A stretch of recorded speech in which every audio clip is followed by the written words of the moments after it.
Is it possible to predict the unpredictable? Can 3D printed life-size organ models help to map out complex surgeries ahead of time? Is it possible? It already is right here. Mayo Clinic. You know where to go. When it comes to quality sleep, Ashley has you covered with top mattress brands at winning prices and with special financing options available.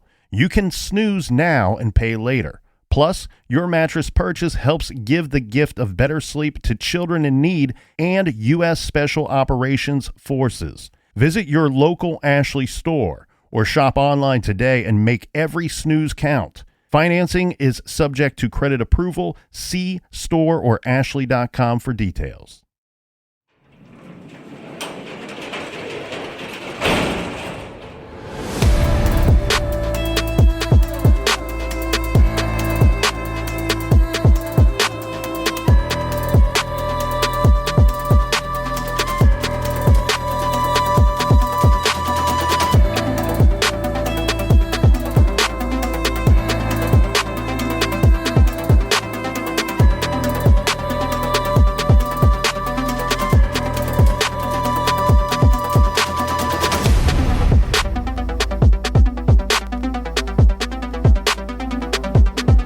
Welcome to True Crime Garage. Wherever you are, whatever you are doing, thanks for listening. I'm your host, Nick, and with me, as always, is my friend and yours. And we would like to point out that if you are a thin-skinned grammar nerd, well, this show might not be for you. Here is the captain. Yeah, that's because we never did any book learning. It's good to be seen and good to see you. Thanks for listening.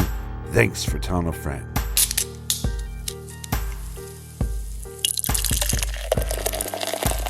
Today we are still sipping on this fine brew from Tactical Brewing Company. This one is called Hatchback Inferno. It's an ESB, which typically stands for Extra Special Bitter or Extra Strong Bitter.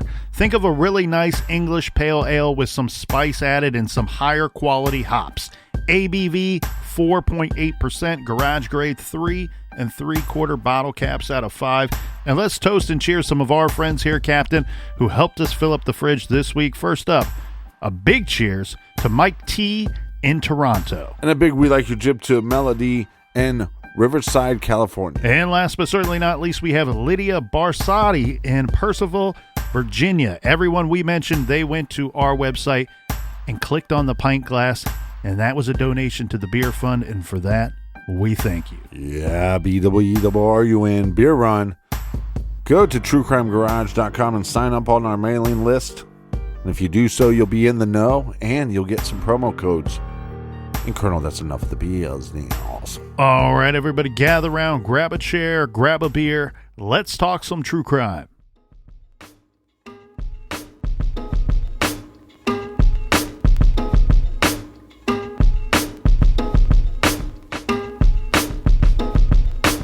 Next week will mark 10 years since Colt Haynes and Molly Miller have last been seen or heard from. And over the years, there has been much speculation as to what could have possibly happened to these two young people.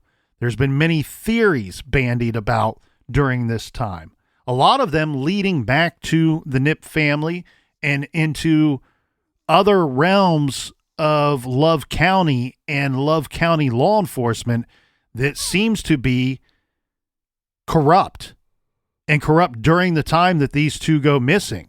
Mm-hmm. And in fact, that's why we believe there was little to no investigation at all in the early years of this case. This is one of the most frustrating cases. We have 3 young individuals.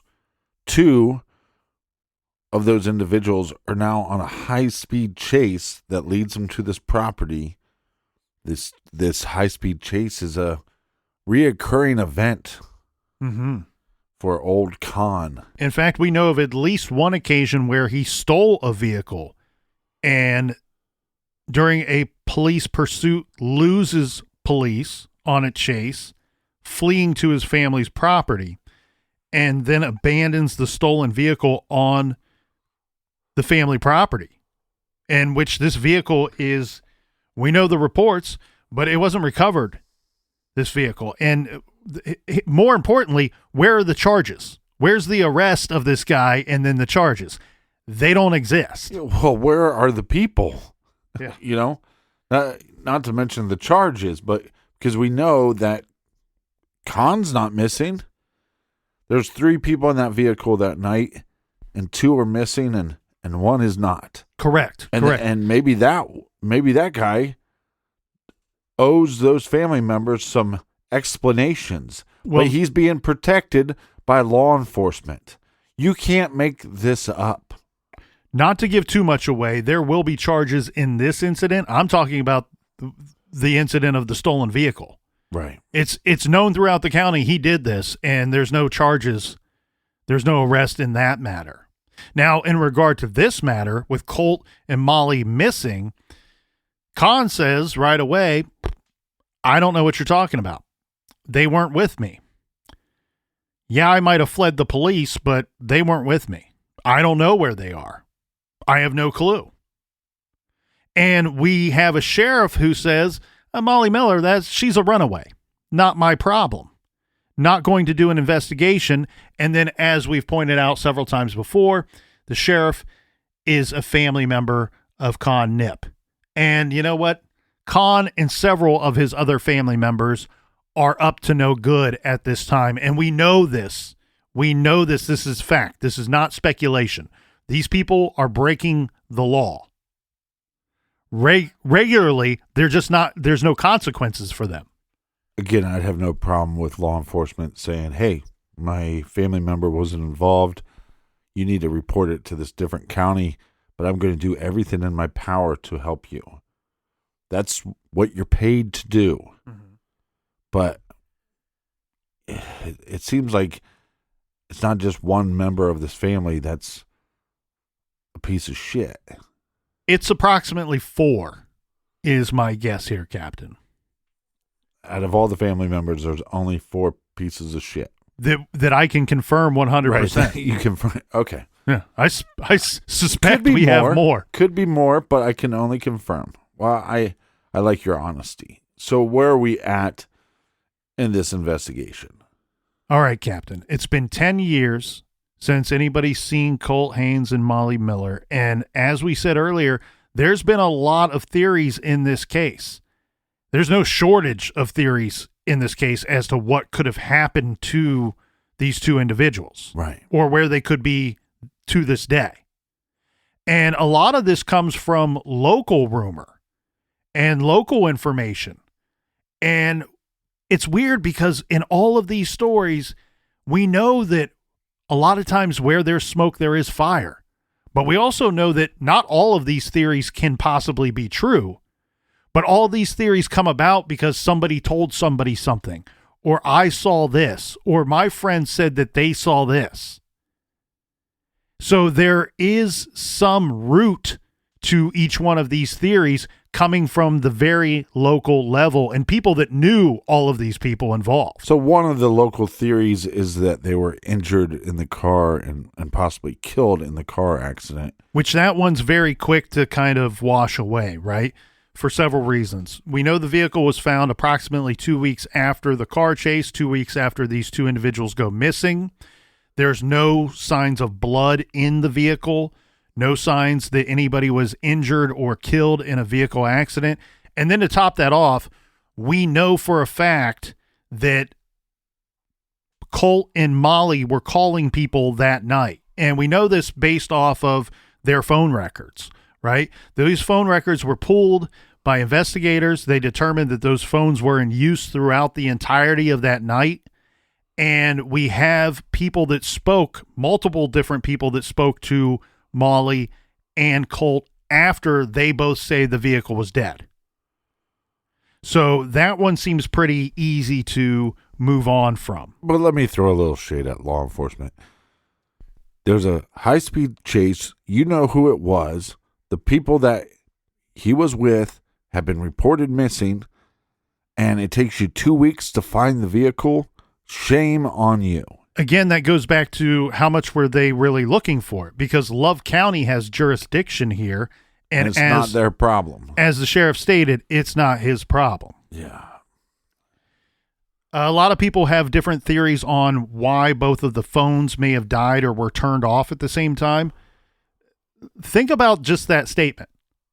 If they are turned off around the same time, well, there's a big clue that something terrible happened. Right. These two people who are calling multiple people for help time and time again throughout that night are not just going to go, you know what would be a good idea right now? Let's both turn off our phones. Yeah, that doesn't seem like a good thing. So if we don't know, because those phones have never been recovered, if they were shut off or if they died or what happened to those phones. There is a thought and a theory, and maybe this stems from what the sheriff said at the genesis of this case, that Molly is a runaway. And so there are some theories out there that the two of them decided to run away together. Again, it would seem very strange that for hours that night they're calling people saying that they need help, bring water, I've broken my leg. Right. It wouldn't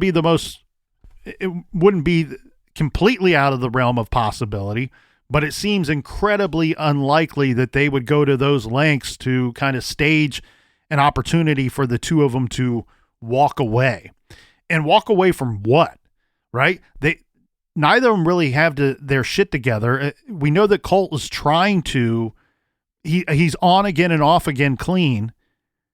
And we know that Molly is trying to be helped by her family. And who knows, this could have just been a phase for Molly, right? It could have been a phase for her, something that she may have grown out of, or with a little bit of help or the right guidance, been able to move on from. So it doesn't stand to reason to me to show a lot of evidence that they had a lot of things to walk away from, that they're just going to go right off into the sunset and start up this beautiful life together. They don't even have a vehicle. They don't have money.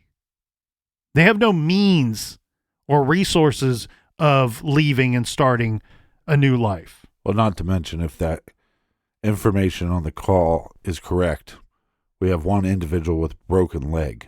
Correct. One theory, and this is one of the more scary ones, and this actually comes from a tip that was called in once the two were missing. And I have it reported that the tip came in July. So this could be within days of them going missing or a few weeks, because they went missing in the early part of July. But the tip comes in saying that Molly was being held against her will and was tied to a tree. The tree somewhere along Long Hollow Road down in the woods. And this tip, unfortunately, is a tip that has led to a lot of emotional turmoil for her family, for obvious reasons. That something happened to Colt, but this tip only specifically references Molly being held against her will and may have been tied to a tree at one point. And again, Long Hollow Road, all signs keep pointing to Long Hollow Road and to the Nipp property. Again, it doesn't make a lot of sense. You have two people missing and it takes you 2 weeks to find a vehicle. And how quickly were these rumors about her being chained to a tree? When you hear those rumors and you're law enforcement, you have the nerve to say it's not your problem. So the vehicle thing, here's one thing I have to wonder, and I don't have confirmation of this, but as we said, Conn had borrowed that vehicle. It was his girlfriend's vehicle. Right.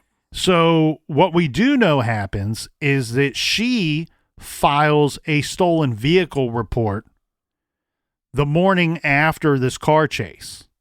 This may have started a domino effect that led to finding that vehicle, because she files a stolen vehicle report, also files an insurance claim. We know that $18,000 of damage is done to the vehicle, so she wants the insurance company to pay for it. It wasn't in her possession at the time. I guess not her problem, right? But a lot of things, not people's problems in this case. She ends up getting charged with filing a fraudulent insurance claim because she let her boyfriend borrow the vehicle. It was not stolen. But again, she probably thought she'd just get away with it because he's connected to law enforcement and they're not doing shit about shit. And then, unfortunately, Captain, there are dozens and dozens and dozens of theories that all are roughly about the same, but they have different detailed information to them. So a lot of these theories are based around the idea that the two of them were killed out there that night or later.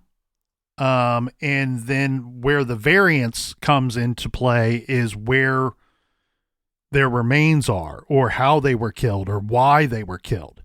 But rather than go through every single one of those in detail, I think we can kind of sum them all up here with this statement, that there's the theory that they were killed at some point for reasons undetermined, and that their body locations, their remains, are in places unknown, parts unknown. Right. And to be clear here, though, with these theories, they all involve different people as being responsible for the murders, or why the murders would be committed in the first place. Now, of those people that are referenced in these different theories, we do have, of course, James Conn Nipp, who seems like an obvious person to suspect. People in the Nipp family. The sheriff is referenced in some of these theories as either having involvement or knowledge of the murders and possibly where the bodies are. We have, again, I can't go into it enough that it's the Nipp family, but there are certain people named in this that are in the Nipp family as possibly being involved either with or without Conn in committing the murders. Now, as far as why they were killed, there is, well, maybe they saw something they shouldn't have, or we're covering something up, or this is due to a prior beef between Colt and Conn, or that there's a drug operation. There's endless reasons why, or possibilities as to why. And then when it comes down to, well, where would the remains be if this in fact is true, that murder is what we were actually talking about here? Well, that kind of runs the gamut as well, because we have things as simple as, well, the bodies must be on the Nipp property, because that would make a whole lot of sense. The bodies are in a nearby lake. Moxley Lake is actually referenced in these theories, which is very close to the Nipp property. But we also have, as far as Texas, that the bodies are somewhere in Texas, and that would stand to make some sense too, because if you want to cover something up, if you want to try to hide a crime, you go outside of your county line is not a bad idea, but also going out across state line is not a bad idea either. And we know that Love County is right there on the border. Right. So Texas would make a whole lot of sense if you are trying to dispose of, conceal, and hide something that you do not want anyone else to find. But again, law enforcement and this family, why wouldn't they do everything in their power to search for these individuals? We have scent dogs they could have used. They could have used cadaver dogs. Why wasn't this done? So one of the strangest theories, or the perpetrator of this theory that I find to be incredibly strange, and I want to bring it up here now so we can move on from it. One of the theories is that, yes, they were killed out there and their bodies disposed of, but the perpetrator, the murderer, is Colt's brother, Jesse. And the reason why this theory comes about is that it's either rumor or maybe it's fact. I've not talked to anybody that says that they heard this happen, but it's said that on at least one occasion, Jesse threatened his brother with a knife, or threatened to stab him at some point. We do know that they did not get along very well. But here's the problem I have with that theory. Jesse is not one of the names mentioned of anybody that Colt called that night.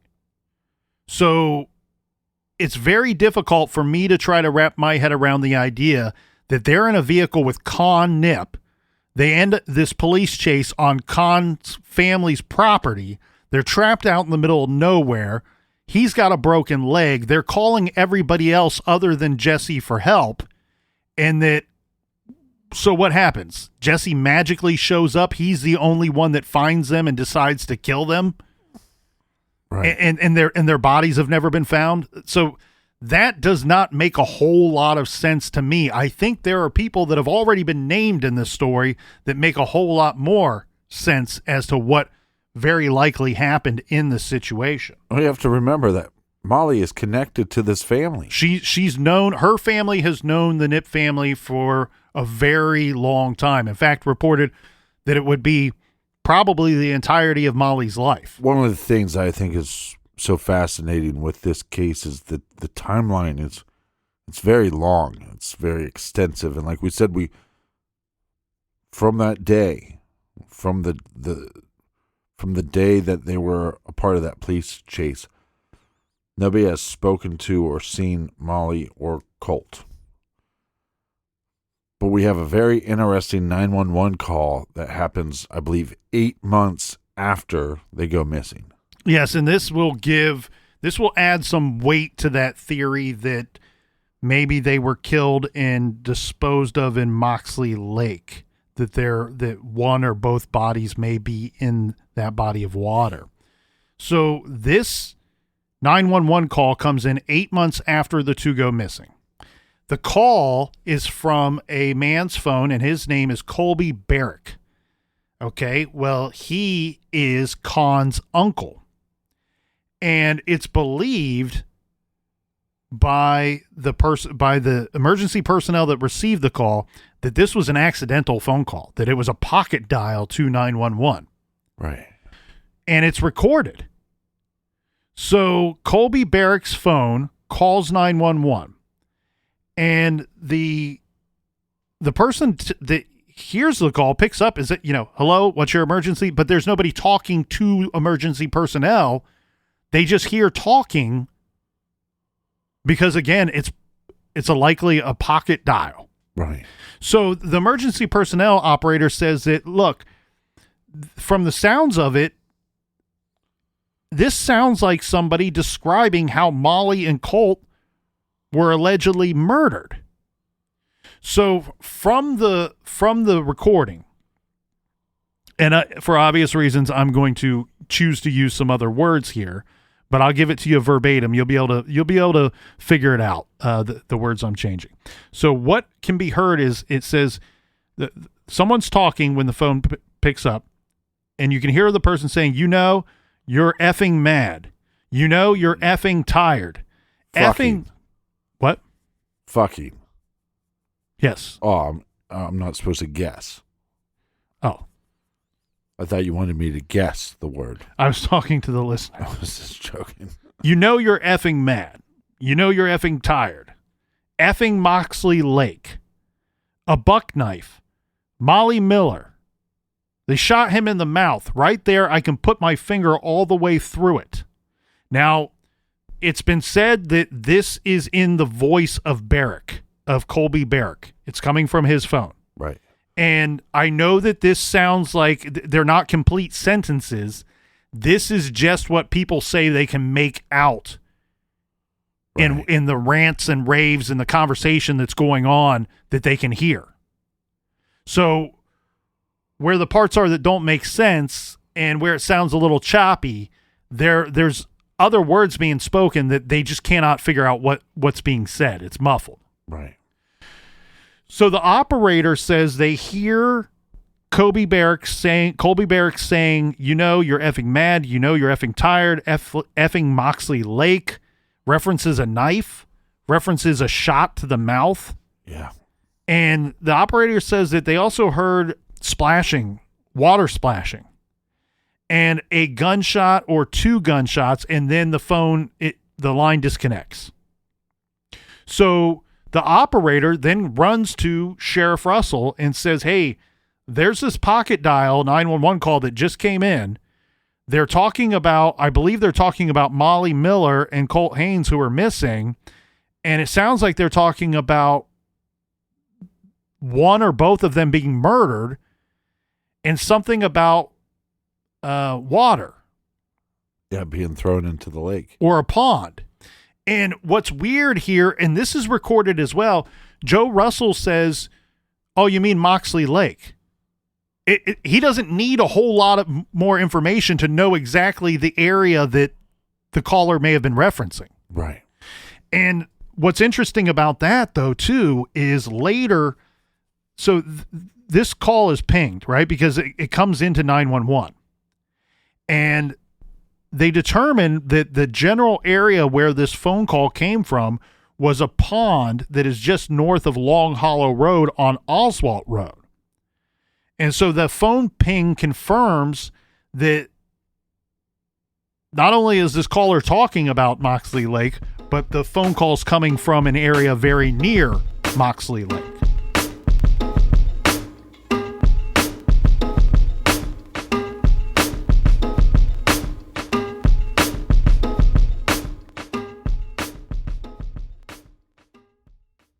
This show is sponsored by BetterHelp. Do you look forward to the holidays? Maybe you struggle with seasonal blues. This time of year can be a lot, and it's natural to feel some sadness or even anxiety about it. But adding something new and positive to your life can counteract some of those feelings. Therapy can be a bright spot, something to look forward to make you feel grounded, and to give you the tools to manage everything going on. If you're thinking of starting therapy, give BetterHelp a try. It's entirely online, designed to be convenient, flexible, and suited to your schedule. Just fill out a brief questionnaire to get matched with a licensed therapist and switch therapists at any time for no additional charge. Find your bright spot this season with BetterHelp. Visit BetterHelp.com/garage today to get 10% off your first month. That's BetterHelp, HELP.com/garage. Is it possible to predict the unpredictable?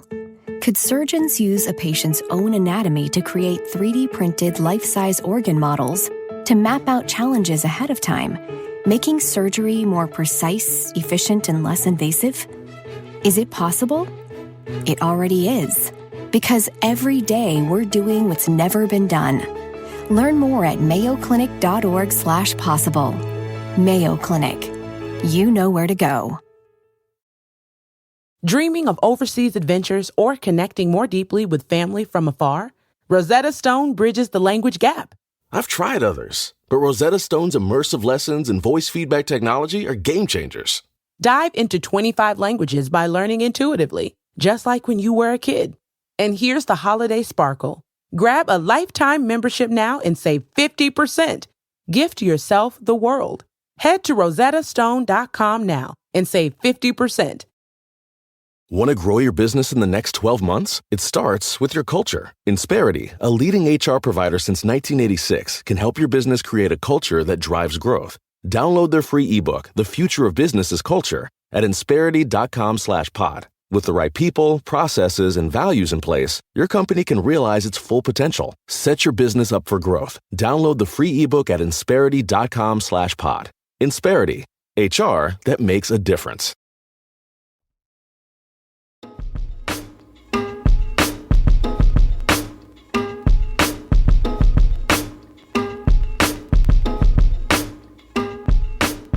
All right, we are back again. One of the most frustrating cases, and it never ceases to amaze me. I guess that we've almost 700 episodes, and then we find a crazy case like this where it's, why hasn't this case been talked about more often?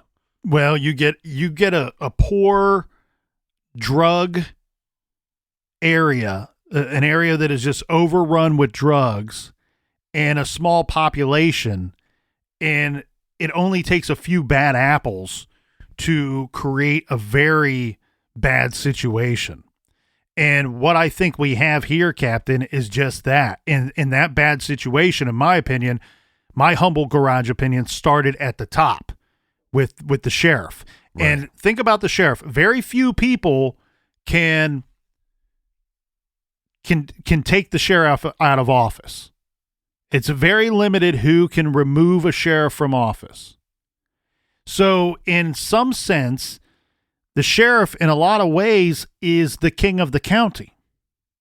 He's one of the top dogs. But in this situation with Sheriff Joe Russell, he is the definition of the fox guarding the hen house. And we know this because later he would eventually be removed as sheriff and charged. They bring him up on criminal charges. Now, unfortunately, he gets a sweetheart deal. I wouldn't even call it a slap on the wrist because he gets no jail time.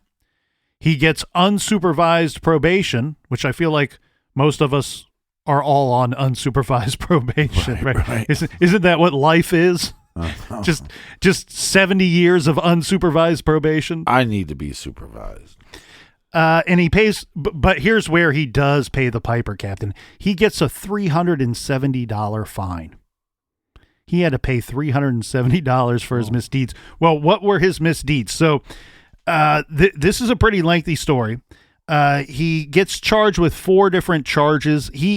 And look, we know he's guilty because the court found him guilty because he pled no contest. He basically says, yep, you caught me. I don't really have a good defense here. I will plead no contest in trade for this sweetheart deal. It's 4 charges. I'm a little confused here. I'll be perfectly clear with you because it sounds to me like maybe 1 or 2 of the charges he actually pled guilty to. But we get a very summarized version of the report of those court hearings. What happened is this. Living in Sheriff Joe Russell's home is his son. And his son is involved in a meth drug operation. In fact, his son has a girlfriend, a woman living there at the sheriff's house with him. There's drugs in that home that the sheriff lives in. And the woman that's living there with them is a fugitive. She has warrants out for her arrest in multiple counties, including Love County. She's living in Love County Sheriff's home. So not hard to find her. What happens is this woman who later gets arrested, after she's arrested, she tells police, look, I lived in this home, and everybody knew that she was living there. Like a lot of people knew that she was living there. She told people that I was reminded regularly by the sheriff of what a safe haven is. That if I leave his son, if I leave this home, I'll be arrested on those warrants that are outstanding on me. What happens? She leaves the son, goes and shacks up with another guy. Guess what happens? Knock, knock, knock on the door. She's arrested. All right. Sheriff Joe Russell serves the warrant on her, arrests her, and arrests the man she's living with because he's harboring a fugitive. Right. You can't make this stuff up. Right. It's like, okay, well, you should have done that with your son. So later it's proven that his son is involved in a drug operation and that one of a couple things happened. This is the gray areas. Either Sheriff Joe Russell was involved in this drug operation that was going on in his home, that his home was involved in, or he turned a blind eye to it, or was aware of it and may have just covered it up. You know, there's no way the sheriff didn't know that this drug operation is going on inside his home or involves his home.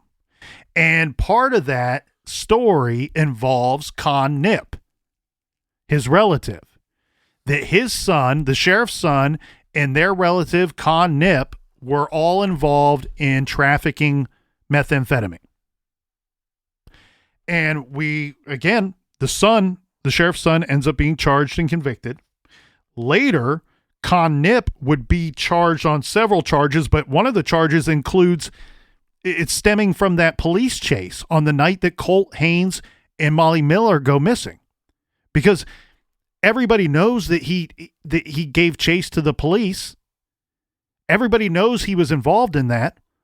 He's not charged with this until the sheriff becomes in trouble, until the sheriff he was actually suspended with pay for a while, but once the sheriff is suspended, now Conn Nipp can face charges on crimes that he's committed while his relative was the sheriff. Right. So this whole thing is coming crumbling down around the Nipp family and Sheriff Joe Russell. Colby Barrick, who we've already referenced, he's the one that did the butt dial to 911, making incriminating statements about what may have happened to Molly Miller. In 2018, he was arrested on unrelated firearms charges and sentenced to 46 months in prison. While in custody, he allegedly told law enforcement that Molly Miller and Colt Haynes' bodies are located in a pond. Now, some people have taken that to mean Moxley Lake. To be perfectly clear, Moxley Lake is not on that Nipp family property. Right. There is a pond on the Nipp family property. So I don't know, based off of those statements. Again, those are alleged statements. I can't say 100% that they are true. But why isn't this being searched? The Nipp family will not allow law enforcement to search their very large property. That's the short of it. So what we have here, Captain, is a couple of problems. Over the years, thankfully, people that care, agencies that care, have gotten involved, but they've run into a lot of speed bumps and roadblocks along the way. So Oklahoma State Bureau of Investigation, OSBI, got involved in this case years after the two go missing. They investigate, and based off of everything they find, they have changed this from a missing persons case to a homicide case. They're saying their investigation has led them to believe that Molly Miller has been killed, and very likely Colt Haynes has been killed as well. These are homicides, not missing people. The FBI has been involved a little bit, maybe at an arm's length. It's very difficult for me to say. It seems like they very recently got involved, which tells me that this case is still very active from an investigation standpoint, and that it's finally truly being investigated. The major roadblock is that they've not been able to search the Nipp property. They've searched areas near there. Anytime, the rumors come up that the bodies could be here or there, they search where they're able to, but they've not been able to search the Nipp property without a search warrant. The roadblock seems to be that the DA will not sign off on a search warrant request for that property. And the Nipps ain't letting anybody in there. Which makes no sense because of that butt dial 911 call. You would think that would be all the evidence you need to open up a search of that property. So let me tell you how this case gets solved. There's 3 ways that you could solve this case. Number 1 would be remains, or the remains of both or one of these individuals to be recovered. Why? Because if we have 1 or 2 sets of remains that are recovered, and it's Colt Haynes and Molly Miller, this will confirm someone's story, right? There's all these people out there that have reported things to law enforcement over the years. I heard this, I heard that. My cousin told me this. My friend witnessed this and told me this. What will happen is when you find those bodies, there will be evidence as well. And now we will know for certain it's a homicide case, and there will be evidence that will very likely confirm someone's story out there.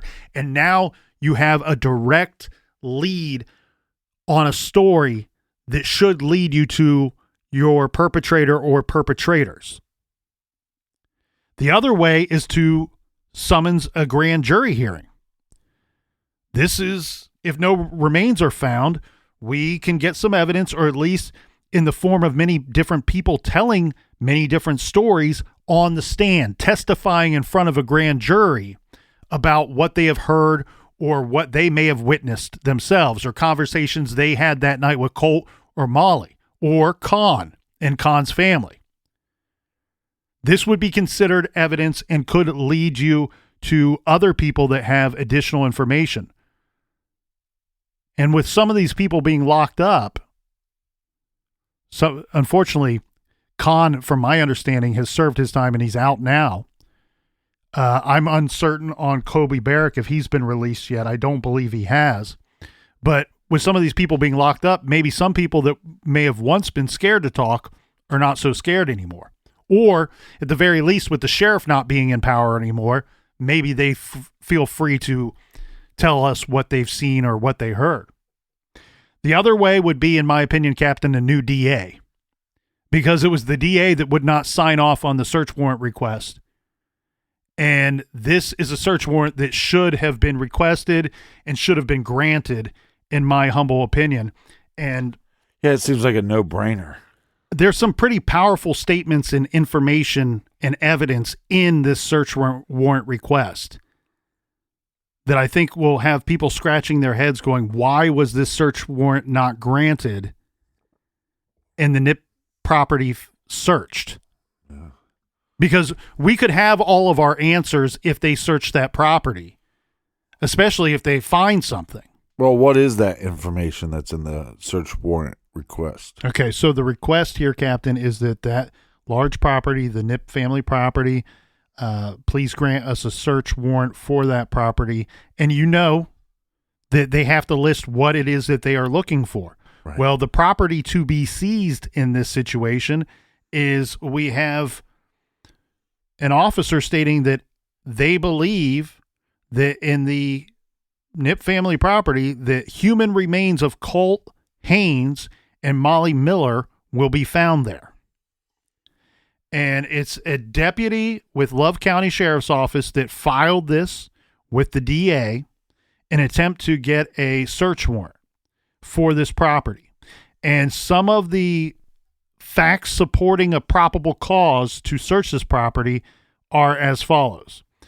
The document states July 7th, 2013 at approximately 22:46 hours, Wilson, Oklahoma police officers Richard Parsley and Brandon Dingman began a vehicle pursuit with a 2012 Honda Accord.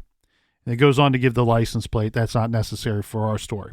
The pursuit continued south in Carter County and entered Love County. Law enforcement lost contact with the vehicle on Long Hollow Road in Love County. Wilson police lost sight of the vehicle. However, the vehicle was located again by a Love County Sheriff's unit, but contact was lost again on Long Hollow Road. So they're giving us a very brief description of that car chase. Now, the reason why we've got to, for the sake of getting this document, getting the search warrant, we've got to put the two people we're looking for on that property. This document does this. That's why I don't understand why it wasn't signed off on. The first statement, it says Stormy McPeak will testify that she overheard the pursuit start while monitoring the scanner.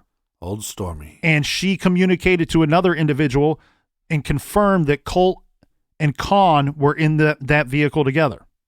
Josh Davis can testify that Molly Miller and Colt Haynes were at his residence on that night. He observed a Honda Accord arrive at his residence. Colt Haynes entered the residence and was there to pick up Molly Miller.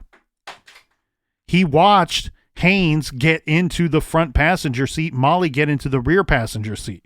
This was about 15 minutes before receiving the text from Stormy saying that there's a police chase going on.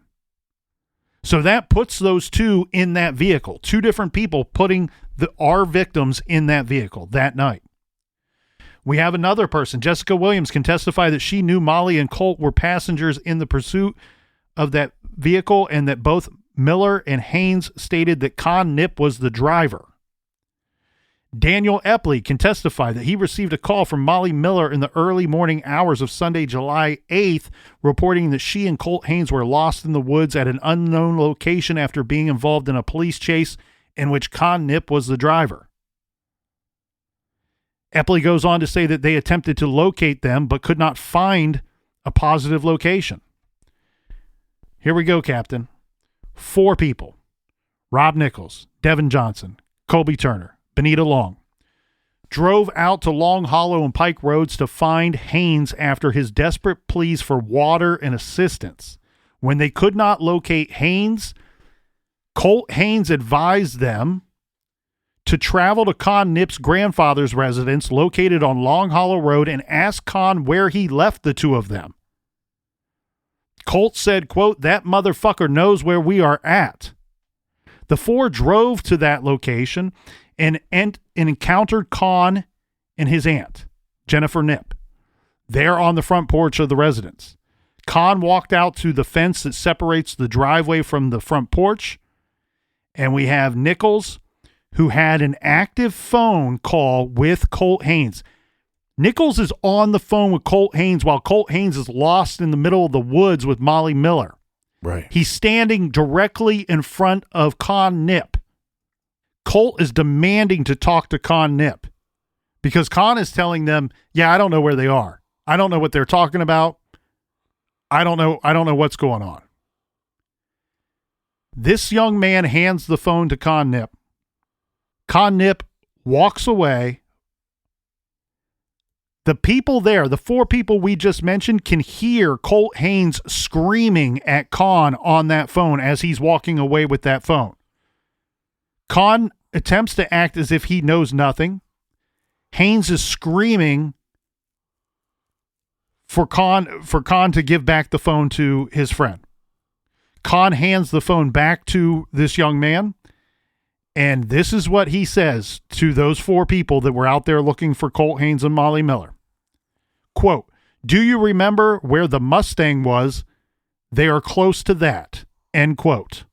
Remember, we talked about that Ford Mustang, a silver Ford Mustang that Conn had driven months prior, Right. and abandoned on the Nipp property. I guess this is close to the same area that he says that he left them. So he's saying all night, I don't know what you're talking about. I wasn't with them. But then after that phone call, Admits to it. says, you remember where that Mustang was? That's where they're at, and hands back the phone. I mean, this guy is a psychopath. To top that off, we know that the Oklahoma Highway Patrol obtained a court order for phone records for Conn Nipp, Molly Miller, and Colt Haynes. And using cellular tower information from those phones and activities on those phones that night, they can put the three of them together at all times relevant to that police chase. The three phones were all in Love County together at times after the vehicle was lost by Love County deputies on Long Hollow Road. Right. Molly Miller and Colt Haynes both called numerous people who were interviewed that night trying to get help, saying that Conn Nipp had abandoned them and abandoned the vehicle, and that the two of them were both lost in the woods, and Colt was in a creek, lying in a creek because he had broke his leg. Well, and I think these friends of theirs, the ones that they called the night of the high-speed chase, the night of them going missing, are some of the best eyewitnesses that we have. Yes. And for them to then go to the police and say, well, Conn first tells us, I don't know what you're talking about. And then later says, well, this is where you can find him. Again, why law enforcement didn't do anything. And we have to be clear. There's two counties. The one county that you call, you go, well, the sheriff says, well, it's not my problem. Well, it's not your problem because you're connected to the individual and you probably actually know how they went missing. And if you actually investigate it, well, maybe your whole family goes to jail. But the other county, why aren't they knocking on doors? Well, that's the problem. So the town of Wilson, their police department, as well as Carter County, they're really limited. If in fact these two individuals were killed and concealed right in Love County, these other agencies are limited based off of jurisdiction as to what they can do. If the two individuals were killed in the town of Wilson and concealed there, or killed in the county of Carter and concealed there, these agencies would be able to fully investigate this again, where the roadblock lies and where the biggest problem with this case is that where I think that these bodies are is protected by this family's property line. You're not allowed to come onto this property, and you're not allowed to search this property. And if that's in fact where they've been concealed all this time, we're never going to get any answers until that property is searched. And that's why I pointed out that the three ways to get that property to be searched would be grand jury hearings or a new DA. Because remember, the DA would not sign off on this search warrant. I went through the information and the evidence that law enforcement is stating, here's why we have probable cause to search this area. Right. And the DA goes, nah, not good enough. Come back with something more. Well, you have two people that have not been seen in 10 years, and everything points to the last time that they were breathing and talking to other people, that they were on this family's property. Look, this does not seem like a difficult case. No. But not at all. There are people out there that shame on them. There are people out there, bad people, that have made this a very difficult case.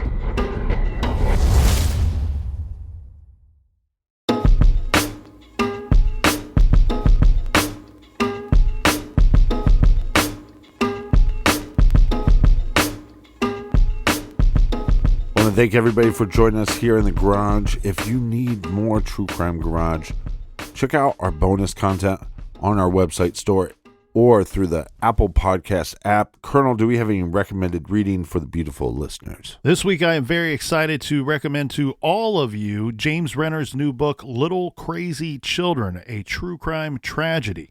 For longtime listeners of this show, you will remember the Lisa Pruitt case. Lisa was a teenage girl who was killed in Shaker Heights, Ohio, back in September of 1990. We did a 6-part series titled Shaker Heights back in February of 2020. This was a dramatization created from real police interview transcripts straight from the Shaker Heights Police Department's file on this case. Well, now James Renner has written and released the definitive true crime story about the murder case. This is a murder that many believe they know who killed Lisa Pruitt, and I'm reading this now as it just came out, and I'm interested to see the different angles in which James examines this murder case.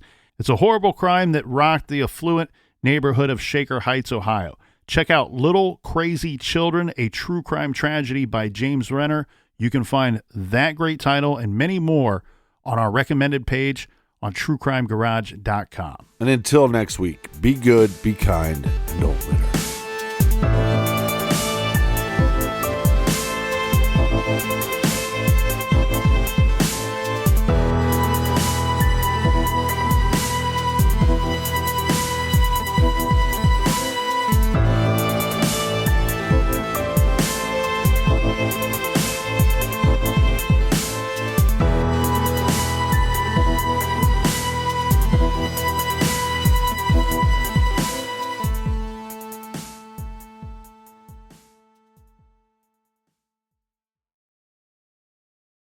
Is it possible to predict the unpredictable?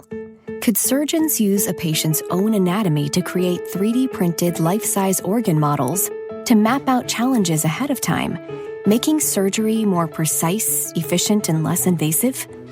Is it possible? It already is, because every day we're doing what's never been done. Learn more at mayoclinic.org/possible. Mayo Clinic. You know where to go.